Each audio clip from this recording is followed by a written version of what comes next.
ज्योतिर्लिंग केदारनाथ भगवान शिव के 12 ज्योतिर्लिंगों में पांचवा केदारेश्वर ज्योतिर्लिंग है।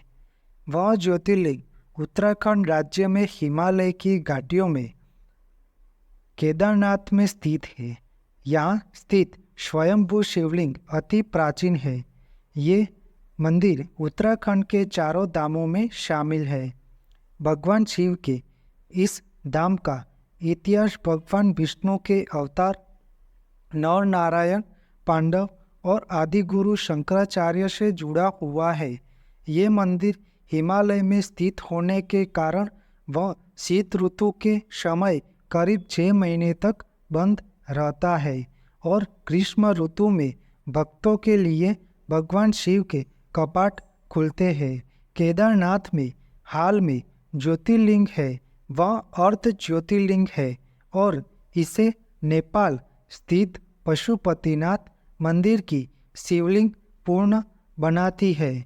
ऐसा कहा जाता है कि महाभारत के समय यानी द्वापर युग में पांडवों भ्रातृ हत्या के पाप से मुक्त पाना चाहते थे, इसलिए वह भगवान शंकर के दर्शन करने काशी गए, पर वहाँ नहीं मिले। वे उन्हें खोजते हिमालय तक आ पहुँचे। भगवान शंकर पांडवों से नाराज थे, इसलिए पांडवों को दर्शन देना नहीं चाहते थे। इसलिए अंतर्ध्यान होकर केदार में चल जा बसे और पांडव भी लगन के पक्के थे। उनका पीछा करते करते केदार पहुंच गए। तब भगवान शंकर ने बैल का रूप धारण कर लिया और अन्य पशु के झुंड में शामिल हो गए। पांडवों को संदेह हो गया था। तब भीम ने अपना विशाल रूप धारण करके 2 पहाड़ों पर पैर फैला दिया। अन्य सब गाय बैल तो निकल गए, पर भगवान शिव रूपी बैल पैर के नीचे से जाने को तैयार नहीं हुए। भीम बलपूर्वक इस बैल पर झपाटे, लेकिन बैल भूमि में अंतर्ध्यान होने लगा। तब भीम ने बैल की त्रिकोणात्मक पीठ का भाग पकड़ लिया। तब भगवान शंकर पांडवों की भक्ति देख प्रसन्न हुए और दर्शन दिए और पांडवों को पाप मुक्त किया। उसी समय से भगवान शिव बैल के पीठ की आकृति पिंड के रूप में श्री केदारनाथ में पूजे जाते हैं। जब भगवान शंकर बैल के रूप में अंतर्ध्यान हुए तो उनके धड़ का ऊपर का भाग नेपाल के काठमांडू में प्रकट हुआ। अब वहाँ पशुपतिनाथ का प्रसिद्ध मंदिर है।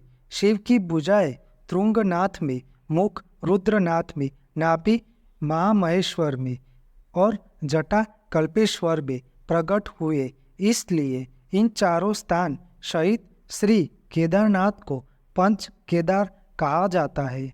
केदारनाथ में भगवान शिव ने बैल के रूप में दर्शन दिए थे, इसलिए पांडवों ने केदारनाथ का मंदिर बनवाया था।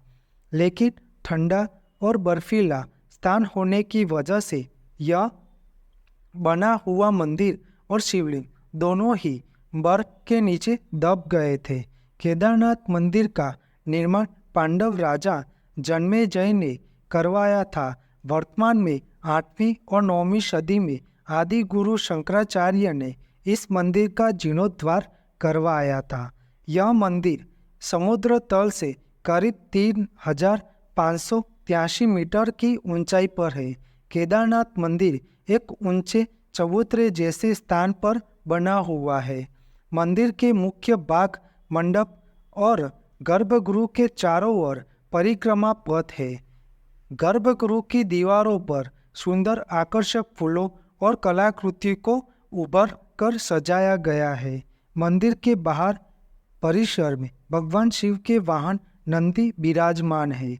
गर्भगृह के मध्य में भगवान श्री केदारेश्वर स्वयंभू ज्योतिर्लिंग स्थित है। मंदिर के अग्र भाग में गणेश जी की आकृति और साथ ही माता पार्वती जी का श्री यंत्र विद्यमान है। केदारनाथ मंदिर के प्रवेश द्वार के हॉल में भगवान कृष्ण, पांडवों, द्रौपदी, नंदी, वीरभद्र और हिंदू पौराणिक कथा के अन्य देवी देवताओं की मूर्तियां से सजाया है। यह शिव जी का पूजन प्राचीन समय से चली आ रही विधि विधान से किया जाता है।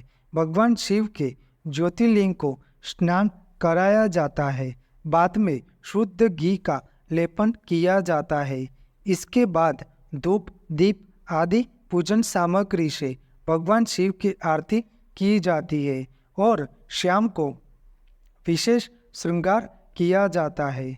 श्री केदारेश्वर ज्योतिर्लिंग के चारों ओर विशालकाय 4 स्तंभ है, जिनको चारों वेदों का द्योतक माना जाता है। ज्योतिर्लिंग के पश्चिमी ओर एक अखंड दीपक है, जो हजारों सालों से निरंतर जलते रहने की जिम्मेदारी पूर्व काल से तीर्थ पुरोहित की है।